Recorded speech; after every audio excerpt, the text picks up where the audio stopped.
Baik, Assalamualaikum warahmatullahi wabarakatuh. Kali ini kita berjumpa lagi ya dalam eh, belajar bersama ya. Nah, kali ini saya ingin menjelaskan tentang bagaimana pengenalan tools dan menu ya yang berhubungan dengan animasi ya. Nah, di sini untuk yang pertama yang perlu kita ketahui yang umum dipakai dalam tools dan menu yang berhubungan dengan animasi adalah yang pertama adalah di sini ya untuk menampilkan dropsheet, timeline dan satunya lagi adalah kurva atau graph editor. Nah, di sini untuk menampilkan sebenarnya secara default di sini adalah berupa sebentar ya. Nah, ini adalah timeline sebenarnya. Kemudian jika ingin merubah ke dropsheet juga bisa. Ini dropsheet. Kemudian di sini graph editor kalau ingin merubah graph editor. Nanti jadi mengaksesnya ke sini. Di sini ada pilihan general, kemudian animation, kemudian scripting dan data. Nah, umumnya yang dipakai animation adalah tiga ini, dropsheet, timeline dan graph editor. Nah, pertanyaannya bagaimana jika mungkin ada ada menampilkan dua atau tiga animation tool tersebut. Nah, caranya di sini adalah kita bisa menambahkan ya dengan cara kita sorotkan ke sini ke garisnya ada sehingga muncul dari kursor biasa sampai menjadi panah kanan dan kiri, yaitu dengan cara klik kanan ya. Kemudian kita pilih horizontal split. Nah, nanti akan muncul seperti ini. Nah, di sini bisa kita ganti menjadi dropsheet misalnya. Sehingga sudah ada dua ini ya, sudah ada dua. Yang pertama adalah timeline mungkin, yang kedua adalah dropsheet, yang ketiga bisa kita tambahkan lagi horizontal. Di sini kita ganti menjadi graph editor. Nah, di sini ya. Di sini ada pembagian tools ya. Yang pertama informasi dropsheet, timeline, dropsheet dan graph editor. Di situ kemudian apabila ingin menghapus, kita tinggal klik kanan pada di sini ya. Di antara dua garis dua tools ini bisa kita klik kanan, kemudian kita pilih join area. Nah, ini kalau kita klik ke atas, maka yang atas akan hilang. Kalau kita klik ke bawah, maka yang bawah juga akan hilang. Gitu ya. Jadi join area, kalau kita klik ke bawah, nanti yang masih yang ini gitu ya, yang dropsheet gitu. Kalau yang diarahkan ke atas berarti yang masih yang bawah gitu ya. Yang dihilangkan yang mana itu adalah yang dituju ya. Baik, kemudian ini saya kembalikan lagi, saya masih di dropsheet saja seperti ini. Kemudian kita akan mencoba menambahkan ini ya, menambahkan apa ini? Ya, menambahkan keyframe ya, atau menambahkan apa ini? Animasi ya atau gerakan. Nah, di sini caranya bisa kita yang pertama bisa kita ambil titik dulu, titik awal yaitu dengan klik huruf I, kemudian pilih lock, route dan scale ya, route location atau posisinya, XY-nya, kemudian rotation dan scale kita pilih.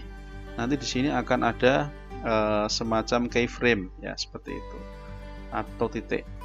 Kemudian akan saya pindah di frame ke-40. Ini kita harus pindah dulu caranya ya, pindah dulu baru kemudian kita pilih I, kemudian pilih lock, location, rotation dan scale. Nah, di sini akan ada semacam perpindahan. Di sini juga bisa juga ke 60 kita tambahkan lagi perpindahan. Kita klik huruf I, kemudian location, rotation dan scale. Itu ya. Kemudian apabila kita pindah ke 80 sedangkan ini tidak berubah, maka apabila kita pilih I kemudian location, maka dia akan ada titiknya, tetapi ada semacam garis warna oranye yang sebagai informasi di situ tidak perpindahan, tidak ada perpindahan posisi antara titik 1 di titik 60 ini atau keyframe 60 sampai pada keyframe 80. Itu tidak ada perubahan nilai ya, tidak ada perubahan posisinya seperti itu. Nah, berikutnya setelah itu kita perlu mengetahui bahwa ini adalah sebenarnya kalau dijabarkan lagi itu ada ini ya, ada titik location, kemudian scale dan seterusnya, XYZ-nya, X location, Y location, Z location sampai pada rotation dan scale-nya masing-masing punya titik sendiri, punya lokasi sendiri. Nah, berikutnya pada bagian berikutnya adalah kita sebenarnya dapat misalnya mengambil hanya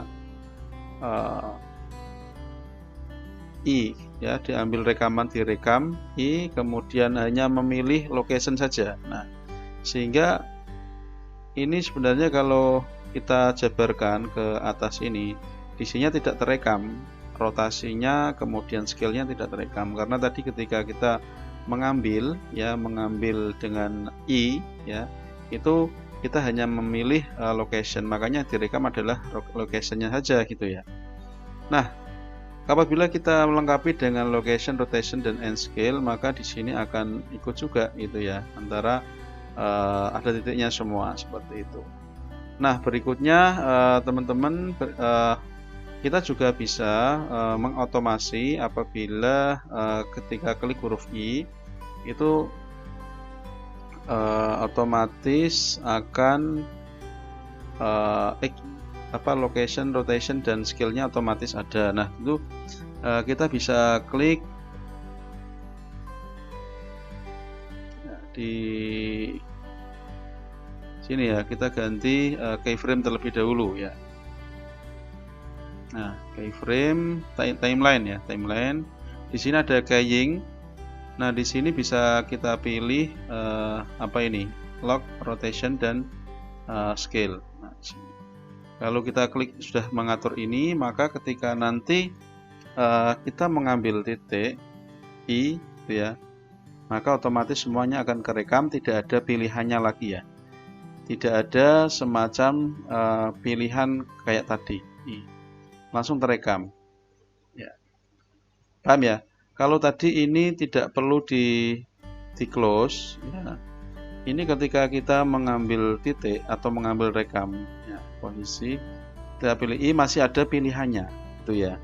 Kita harus memilih lagi dan seterusnya, itu kelamaan nanti ya. Sehingga untuk mempercepat bisa kita pilih ini, kita pilih location, rotation dan scale. Sehingga apabila kita ambil titik I ya, kita ambil titik I, otomatis ada semua. Dan ini umumnya digunakan untuk animasi karakter dan seterusnya. Umumnya akan merekam lokasi, kemudian rotasi, lokasi dan scale-nya seperti itu. Nah, kemudian kita juga bisa merekam secara otomatis ya. Namun saya perlu perlu menjelaskan navigasinya terlebih dahulu antar sini. Yang pertama ini adalah play animation tapi mundur. Kemudian yang ini play animation maju. Kemudian ini adalah navigasi untuk masuk ke masing-masing frame ya, antar keyframe. Jadi ada simbolnya ini. Ini loncat antar frame, kemudian kalau ini maju ke keyframe pertama, dan ini adalah keyframe terakhir atau timeline yang terakhir ya, seperti itu. Kita juga bisa melihat di sini adalah jumlahnya kurang lebih 240. Kita bisa mengaturnya di sini nanti ya. Bisa mengaturnya n-nya berapa ya. Misalnya kita ganti 300, nanti juga akan menjadi 300 endingnya gitu ya, dan seterusnya. Seperti itu. Kemudian kita bisa juga mengatur semacam scale-nya ya teman-teman, itu bisa diatur.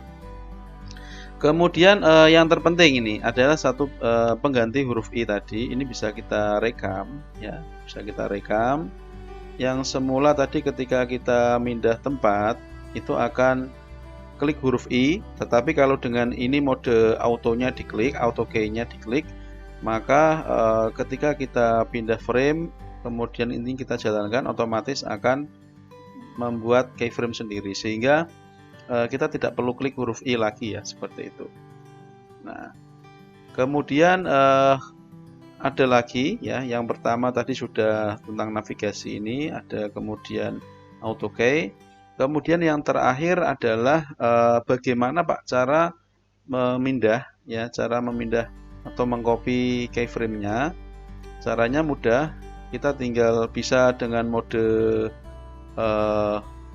timeline, bisa juga dengan mode dropsheet. Nah, ini dropsheet ini misalnya. Nah, untuk memindah caranya mudah, tinggal dipindah ini aja di blok ya. Dipindah, kemudian di blok juga bisa. Ini semakin ke kanan berarti semakin durasinya semakin lambat gitu ya. Kemudian ingin mengcopy, caranya tinggal diklik, kemudian Ctrl C, kemudian dipindah Ctrl V. Nah, gitu ya. Misalnya kita ingin ini ada pergerakan ya. Dan ini nanti akan kita di sini, kemudian balik ke sini, kemudian di 220 ada keyframe 180 lagi, bisa kita copy, Ctrl C, kemudian dijalankan, dipindah ke sini, kemudian Ctrl V. Nah, ini nanti di keyframe baru di 220 ini akan sama dengan 180, seperti itu. Jadi memindah, kemudian mengcopy, menggandakan ya, atau dengan cara misalnya menghapus juga bisa dengan cara klik seleksi dulu keyframe-nya, kemudian di delete. Nah, itu juga fungsi-fungsi dari pengaturan keyframe. Nah, kemudian di sini kurang satu lagi, yaitu tampilan apa ya? Tampilan di sini adalah graph editor. Nah, di sini kalau kita mengetahui di sini ada semacam lengkungan ya. Ini lengkungan ini bisa kita edit ya, misalnya seperti ini, supaya lebih smooth, kemudian bisa lebih mempercepat juga gitu ya. Artinya di sini ketika kita edit ada juga dia mengatur ya, mengatur semacam posisi XY-nya, XYZ-nya. Nah, ini biasanya untuk dalam animasi adalah refining ya, refining, karena ini untuk menghaluskan gerakan itu bisa. Nah, seperti itu. Ini untuk X yang hijau ini adalah koordinat. Nah, di sini adalah untuk koordinat masing-masing ya. Kalau hijau ya, ini adalah koordinat X ya. Di sini apa ini? Koordinat, sebentar. Untuk menampilkan di sini skalanya kita pilih N ya, informasinya. Nah, ini kalau kita hijau ini berarti Y ya. Ini ada kelihatan yang berubah Y-nya. Kemudian ini adalah X-nya, kemudian atas bawahnya ini adalah apa ini? Z-nya. Nah, ini kalau kita perhatikan di sini ada garis lurus, di sini adalah Z-nya ya, Z. Karena apa? Karena dia memang tidak ada perubahan lokasi gitu ya, tidak ada perubahan lokasi ya, benar lokasi.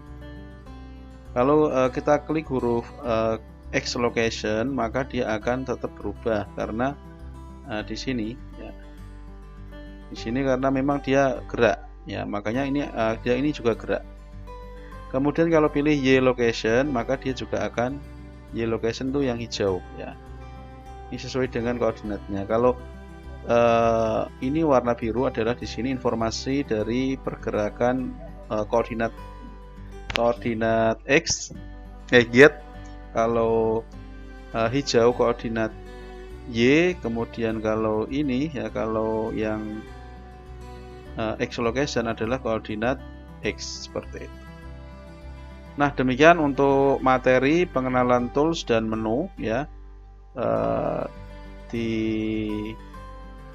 Blender ya. Terima kasih atas perhatiannya. Wassalamualaikum warahmatullahi wabarakatuh.